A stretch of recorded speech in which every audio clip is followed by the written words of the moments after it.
The silence in Alqueria Blanca wasn't peaceful anymore. It was heavy, thick with the dust of forgotten things and the scent of jasmine struggling against neglect.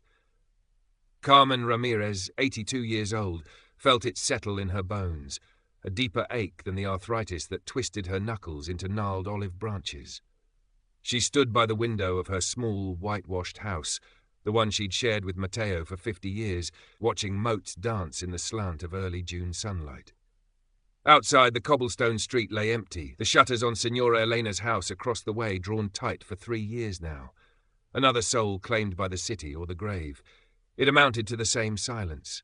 Her hands, once quick enough to pluck olives or soothe a fevered grandchild, fumbled with the lid of a marmalade jar.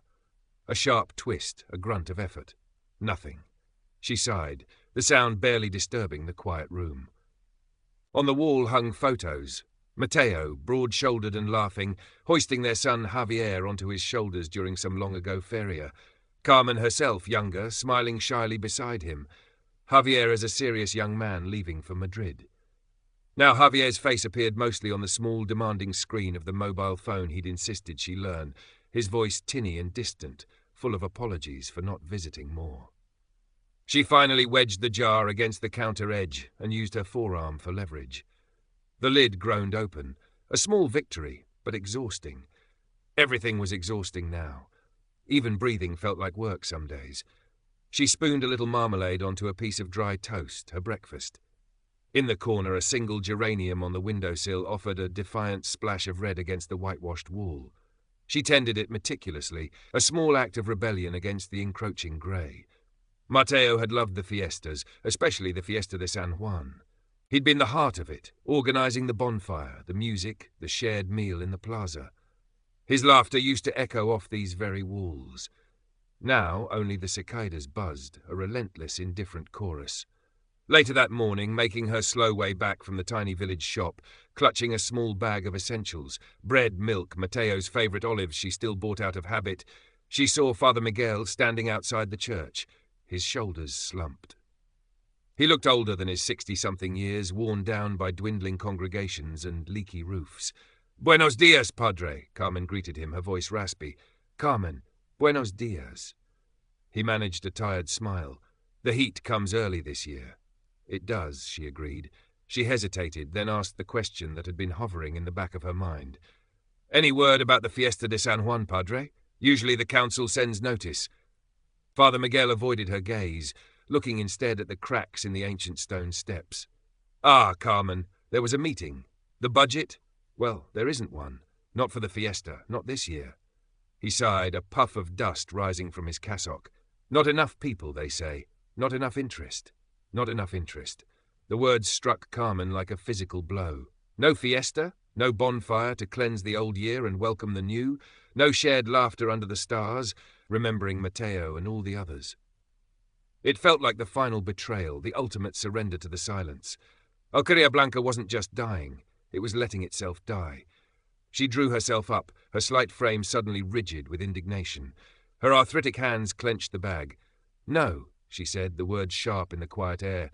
Mateo would not let this happen. Her dark eyes, usually clouded with weariness, flashed with a spark of the old fire. "He wouldn't, and I will not let it happen." Father Miguel looked startled. "Carmen, be realistic. Who would organize it? Who would come?" "I will organize it," she declared, the decision solidifying within her even as the enormity of it settled in her aching joints. "Even if it's small, even if it's just a few embers in the plaza, we will have our Fiesta de San Juan." She turned, leaving the priest staring after her, and walked towards her house, each step on the uneven cobblestones a painful affirmation of her impossible resolve. The silence seemed to press in, challenging her, but for the first time in a long time, Carmen felt a flicker, not of defeat, but of defiance. The initial surge of defiance quickly collided with the wall of reality. Carmen started by speaking to her oldest neighbors, the few remaining contemporaries who remembered the fiestas in their prime.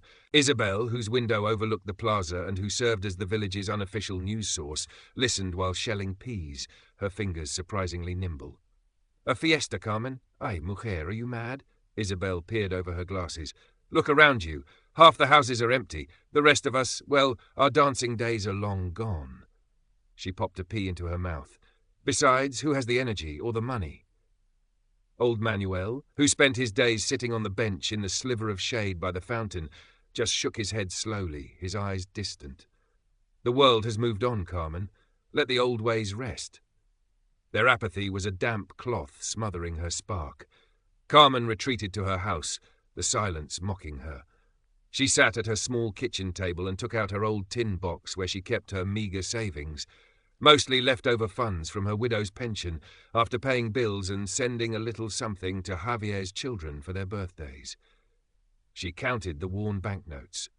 It wasn't much. Enough for groceries for a few months, perhaps a new pair of sturdy shoes. Certainly not enough for decorations, special food, maybe a guitarist like Mateo used to hire. Frustration gnawed at her. She decided to start small with decorations. She remembered storing some old paper lanterns and streamers from past fiestas in the small shed behind the house. Reaching the shed was an effort, crossing the small sun-baked patio. Inside, dust lay thick on everything. High on a rickety shelf sat a cardboard box labelled Fiesta. She dragged over a wobbly wooden stool, her breath catching in her throat as she carefully climbed onto it. Her hand stretched towards the box, and her foot slipped. She landed hard on the packed earth floor, pain shooting up her hip. For a moment she lay there stunned, the smell of dust and dry wood filling her nostrils. Panic fluttered in her chest. What if she couldn't get up? Who would find her? The silence of the house pressed down. Slowly, painfully, using a stack of old terracotta pots for support, she managed to haul herself upright. Her hip throbbed, a grim reminder of her body's betrayal. Shaken, she abandoned the decorations and limped back inside, the defeat bitter in her mouth. That evening, Javier called. His voice, usually cheerful, held a note of concern. "Mama, are you all right? You sound tired." "I'm fine, Hijo," she lied, sinking into her armchair, the phone pressed hard against her ear. "Just the heat." "Are you sure? You're not overdoing things?" He hesitated. "Father Miguel called me. He mentioned something about the fiesta." Carmen stiffened. "Father Miguel worries too much. I am simply thinking it would be nice to have a small gathering for San Juan, like your father used to." "Mama," Javier's voice was gentle but firm, the tone he used when explaining why he couldn't visit for Easter. "It's wonderful you remember Papa like that, truly, but it's a lot of work. Maybe it's best to just have a quiet evening. I worry about you." His concern felt like pity, like another dismissal. "I am perfectly capable, Javier," she said stiffly. "Don't worry about me." After they hung up, the silence returned, heavier than before, laced with the sting of her son's doubt and her own gnawing fear that perhaps he and everyone else was right. She glanced at the defiant geranium. It needed watering. That, at least, was something she could still manage. Days bled into one another, marked by the relentless sun and the monotonous buzz of cicadas. Carmen tried to push forward, focusing on what she could do. She decided to make Roscoe's Fritos, the traditional fried donuts scented with anise and orange, always a staple at the San Juan fiesta. Mateo had loved them, but kneading the dough sent jolts of pain through her arthritic hands. Her fingers, stiff and swollen, struggled to shape the rings. What should have taken an hour took 3, leaving her exhausted and leaning heavily on the kitchen counter, sweat beading on her forehead despite the cool interior of the house. The resulting Roscoes were misshapen, unevenly browned. She looked at them, displayed on a plate Mateo had bought in Granada decades ago, and felt a wave of despair. Even this simple task felt monumental. She needed help sourcing ingredients. The village shop, run by old Senora Pilar, had flour and sugar, but no aniseed, no good oranges for zest. "Try the market in town," Pilar suggested vaguely, knowing Carmen rarely left the village anymore. The nearest market town was 10 kilometers away, down a winding road. There was no bus service. Javier used to drive her, but now... She thought of asking Sophia, the young woman who had rented the vacant cottage at the edge of the village a few months ago. Carmen had seen her sometimes, a flash of bright city clothes against the crumbling plaster walls, always tapping away on a sleek laptop at the one table outside the closed village bar, seeking the weak Wi-Fi signal. Sophia seemed absorbed in her own world, headphones often clamped over her ears. She looked about 30, with sharp eyes and an air of preoccupied efficiency.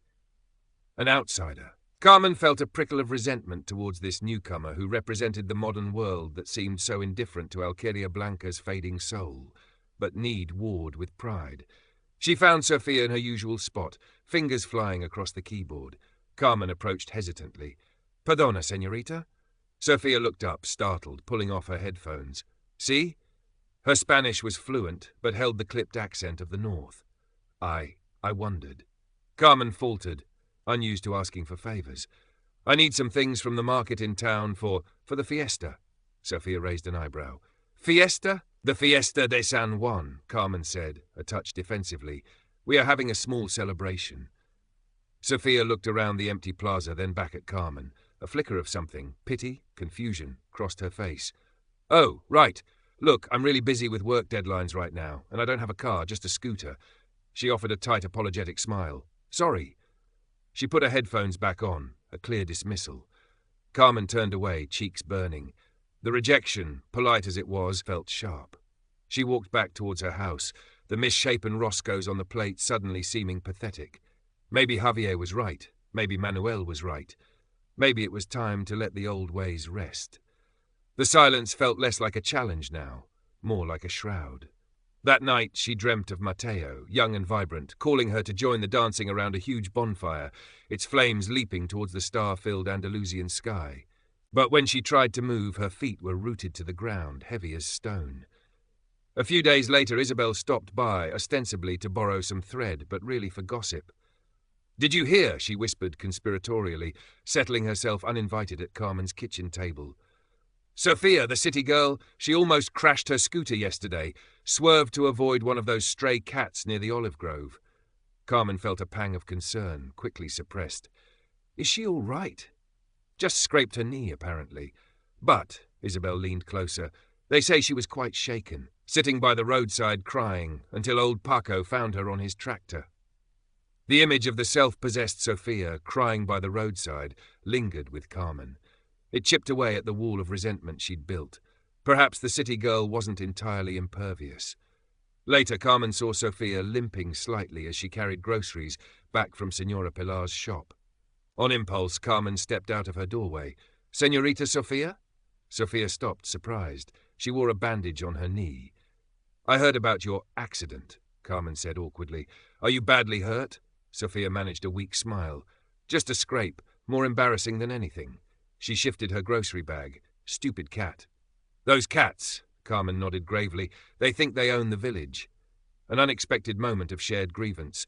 "Let me help you with that," Carmen said, reaching for the bag. "Oh, no, it's fine, Senora Ramirez, really." "Nonsense," Carmen insisted, surprised at her own assertiveness.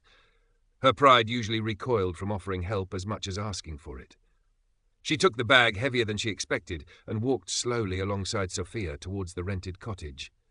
Inside, Sophia's house was sparsely furnished but neat, dominated by her large computer screen and drawing tablet.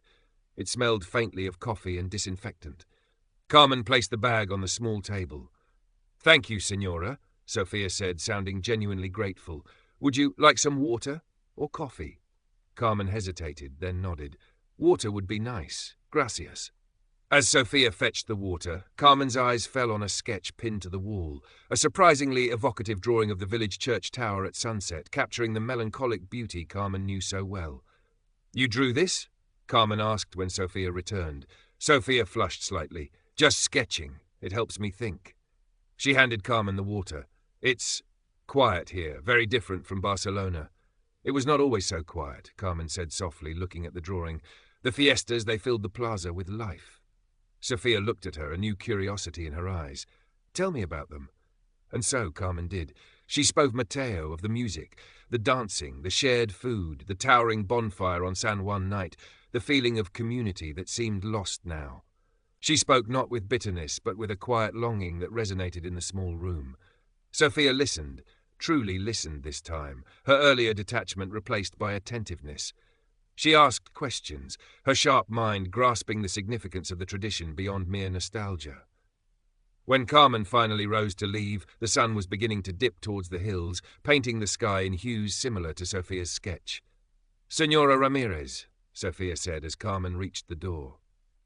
"About those market supplies. I can't drive you, but maybe—" Maybe I could help you order them online. Sometimes they deliver, even out here. Carmen stared. Online? Delivery? It sounded like witchcraft. I don't know how. I could show you, Sophia offered, if you like. A fragile bridge built on a scraped knee in a shared moment of quiet conversation. Carmen hesitated, pride warring with need. Then she looked at Sophia's earnest face, the earlier awkwardness gone. "Sí," she said, the word barely a whisper. "Gracias, Sophia." That would be helpful. The online ordering session was a trial. Carmen squinted at the bright screen of Sophia's laptop, the small text swimming before her eyes. Sophia was patient, explaining about websites, shopping carts, and delivery fees with surprising clarity. Carmen felt clumsy, technologically inept, a relic in this fast-moving world. Yet with Sophia's guidance, they managed to order aniseed, good oranges, almonds for sweets, and even some strings of simple fairy lights that Sophia assured her were energy efficient. A small victory, achieved together. Word of Carmen's persistence and Sophia's tentative involvement rippled through the remaining elderly residents. Isabel, perhaps spurred by curiosity or a twinge of guilt, arrived one afternoon with a basket of lemons from her tree. "For the fiesta, Carmen," she announced gruffly, avoiding eye contact. Old Manuel was seen sweeping the patch of plaza in front of his bench with unusual vigor. Father Miguel offered the use of the church's trestle tables and benches. Small gestures, but they felt like cracks appearing in the dam of apathy. Still, challenges mounted. The fairy lights arrived, but hanging them between the lamppost and the church wall required a ladder and a steady hand. Carmen no longer possessed. The cost of the online order had eaten further into her savings, leaving her worrying about the electricity bill. And her hip continued to ache, a constant, dull throb that worsened with every task. One afternoon, while trying to carry a heavy jug of water for her geraniums, a sharp pain shot through her leg, forcing her to sit abruptly on her doorstep, gasping. Doubt washed over her again. Was this foolishness? Was she just an old woman chasing ghosts? Sophia found her there, her face etched with concern. "Senora Carmen, are you all right?" She helped Carmen inside, settling her into the armchair. "It's nothing," Carmen mumbled, embarrassed by her weakness. "Just tired." Sophia didn't press. Instead, she looked around the room, her gaze falling on the misshapen Roscoe still sitting on the plate. "These look interesting," she said carefully. Carmen sighed. "They are supposed to be for the fiesta. Mateo loved them, but my hands—" She trailed off, looking down at her swollen knuckles. Sophia picked one up. Maybe I could help. I'm not much of a cook, but I can follow instructions." She paused. "And about those lights. I know a boy in the next village, Emilio. He helps his father with electrical work sometimes. Maybe he could hang them safely? For a small fee." Carmen looked at Sophia, the city girl, the outsider, offering practical solutions, offering her time. A warmth spread through Carmen's chest, easing the ache momentarily. It wasn't pity in Sophia's eyes, but genuine willingness. "Perhaps," Carmen conceded, the admission costing her pride less than it would have a week ago. Perhaps that would be wise. The next few days saw a quiet flurry of activity. Sophia, surprisingly adept under Carmen's sometimes critical instruction, helped bake a new batch of Roscoes, her youthful energy compensating for Carmen's slowness. They were still not perfect, but they were made with shared effort. Emilio, a lanky teenager procured by Sophia, arrived on a sputtering motorbike and, for a few euros Carmen reluctantly parted with, expertly strung the fairy lights across the plaza, their tiny bulbs promising a gentle magic. Isabel and another neighbor, Consuelo, agreed to prepare a large tortilla and some simple salads. Father Miguel confirmed he would bring out the benches. It wasn't the grand fiesta of memory, but it was something. A fragile coalition bound by Carmen's stubborn will and Sophia's unexpected support. Current part characters, 3,864. Total characters, 1954. The night of San Juan arrived, draped in the velvet heat of the Andalusian summer. The air hung thick with the scent of dust, jasmine, and the faint, hopeful aroma of wood smoke from the small pyre Carmen had insisted on building in the center of the plaza. Twigs and branches gathered painstakingly over days, a modest echo of the towering bonfires of the past. The fairy lights cast a soft, tentative glow, kinder than harsh electric bulbs, making the familiar square seem almost magical. Carmen stood near the trestle table, laden with the food, The slightly uneven roscoes, Isabel's generous tortilla, Consuelo's salads, a jug of lemonade. She wore her best dark dress, her silver hair pulled back neatly. Her hip ached, a dull counterpoint to the anxious flutter in her chest. Who would come? Had it all been for nothing? Slowly, figures emerged from the deepening twilight. Father Miguel arrived first, carrying a folding chair. Then Isabel and Consuelo, chattering quietly. Old Manuel shuffled over from his bench. A few other elderly faces, drawn by curiosity or the promise of company, drifted into the plaza, blinking in the soft light. Sophia appeared, wearing a simple summer dress, carrying a small portable speaker. She gave Carmen a reassuring smile. Perhaps 10, maybe 12 people in total, a tiny gathering under the vast, star-pricked sky. Carmen felt a sharp pang of disappointment. This wasn't the fiesta of her memories, the crowded plaza, the loud music, the boisterous laughter echoing Mateo's own. Where were the younger families? Where were the children? Javier called earlier, his voice rushed. An important work dinner. Mama, so sorry. Maybe next year. His absence felt like a physical ache. Sophia seemed to sense her mood. She fiddled with the speaker, and soon the gentle strains of a familiar flamenco guitar filled the quiet air. It wasn't live music, but it was something. People began to eat, murmuring appreciation for the food. Isabel recounted Sophia's scooter mishap with dramatic flair, making even Sophia laugh. Old Manuel tapped his foot almost imperceptibly to the music. Father Miguel approached Carmen. "You did well, Carmen," he said softly. "Mateo would be proud." Carmen shook her head. "It's so small, Padre. Nothing like before." "Perhaps," he conceded, looking around at the small group talking quietly, sharing food under the gentle lights. "But look, they are here. They are together. Is that not something?" Later it was time to light the bonfire. Sophia held a long match steady for Carmen's trembling hand. Together they touched it to the kindling. The small flames caught, hesitated, then grew, crackling softly, sending sparks dancing towards the darkness. The firelight flickered on the weathered faces, softening wrinkles, warming the cool night air. Everyone watched in silence for a moment, captivated by the ancient ritual. Carmen looked at the flames, their warmth seeping into her tired bones. It wasn't the roaring inferno of the past, purging sins and celebrating life with wild abandon. It was a small fire, a contained fire, but it was alive. It held its own against the encroaching night. She saw Sophia watching it too, her city-sharp features softened by the glow. Sophia caught her eye and smiled, a genuine, uncomplicated smile. In that moment, watching the small fire burn brightly in the quiet plaza, surrounded by the few who remained, Carmen felt a shift within her. The disappointment didn't vanish entirely, but it was overlaid with a different feeling, a quiet, deep satisfaction. She hadn't resurrected the past. She hadn't reversed the decline, but she had refused to surrender to the silence. She had created this moment, this small pocket of warmth and connection in the heart of her fading village. She had honored Mateo not by replicating his fiestas, but by carrying forward their spirit in her own way. It wasn't the victory she had imagined, but it felt strangely, profoundly like enough. The day after the fiesta dawned quiet, the sun already promising another day of relentless heat. Carmen woke late, her body protesting every movement. The plaza square held the faint scent of wood smoke and the ghosts of the night before, a few stray crumbs, the imprint of benches on the dusty ground. The fairy lights, unlit now, looked like fragile threads against the blue sky. Slowly, methodically, Carmen began to clean up. She swept the area around where the bonfire had been, gathering the cooled ashes. She wiped down the trestle tables before Father Miguel came to collect them. Each task was an effort, her hip reminding her of her limitations. Yet there was no bitterness in her movements today, only a peaceful weariness. As she was carefully stacking the leftover roscoes, fewer than she'd expected, Sophia appeared at her door, holding 2 steaming cups. "Thought you might need this," she said, offering one to Carmen. "Café con leche." Carmen accepted it gratefully, the warmth seeping into her hands. "Gracias, Sophia." They sat in silence for a few moments on Carmen's doorstep, sipping their coffee, watching the heat haze shimmer over the cobblestones.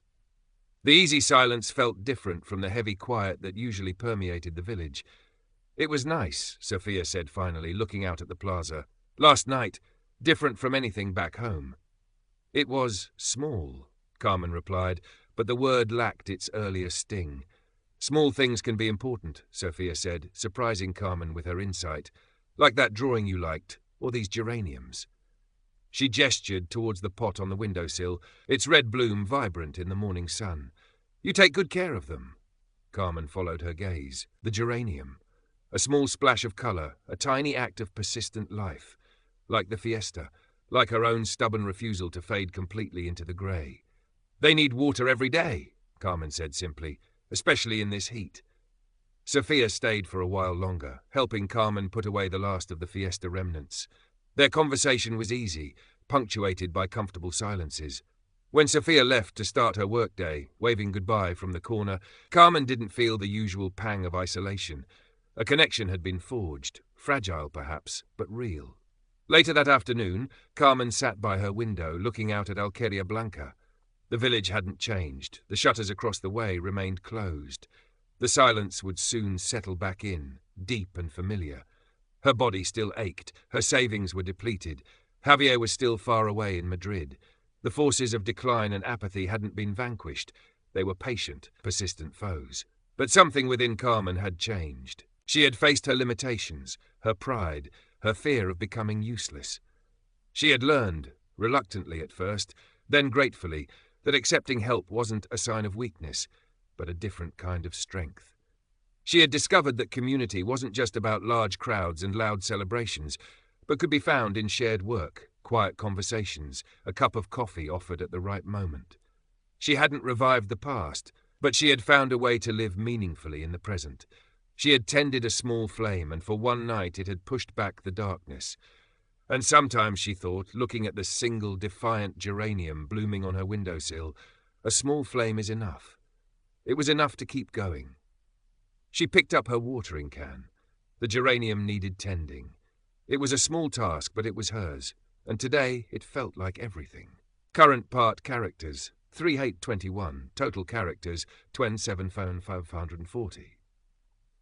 The rhythm of Alqueria Blanca settled back into its familiar quietude, but for Carmen the quality of the silence had subtly altered. It felt less like an ending, more like a pause.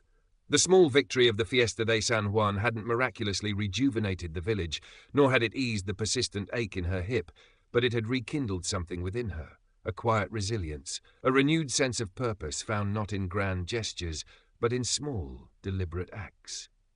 Her relationship with Sophia continued to evolve.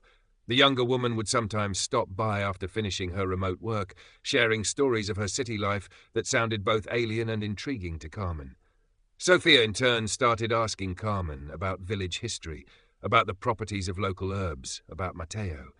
Carmen found herself sharing memories she hadn't voiced in years, the telling itself a balm. Sophia even helped Carmen navigate the bewildering process of setting up a video call with Javier, allowing Carmen to see her son's face, not just hear his distant voice. It wasn't the same as having him there, but it bridged the miles in a way that felt significant. Javier seemed surprised and perhaps a little relieved to see his mother looking less burdened, even with Sophia hovering helpfully in the background. Carmen still faced daily struggles. Her pension barely stretched to cover necessities, especially with the rising cost of medicine for her arthritis. Some days the pain confined her to her armchair, forcing her to rely on Isabel or even Sophia for small errands. But the shame that had once accompanied asking for help had lessened, replaced by a pragmatic acceptance. She learned to offer what she could in return. Advice on gardening gleaned from decades of experience for Sophia's tentative window boxes, a listening ear for Isabel's litany of village woes, prayers offered for Father Miguel's struggles with the parish finances. She learned to offer what she could in return. Advice on gardening gleaned from decades of experience for Sophia's tentative window boxes, a listening ear for Isabel's litany of village woes, prayers offered for Berger. These small exchanges created a delicate web of interdependence, strengthening the fragile bonds within the shrinking community. She didn't attempt to organize another large event. Instead, she focused her energy locally. She started tending the neglected rose bushes around the church, their blooms adding touches of color to the weathered stone. She shared her misshapen roscoes more freely, finding that neighbors appreciated the gesture regardless of their aesthetic flaws. She even started telling stories of the village's past to the handful of remaining children, hoping to plant seeds of memory in their young minds. One afternoon,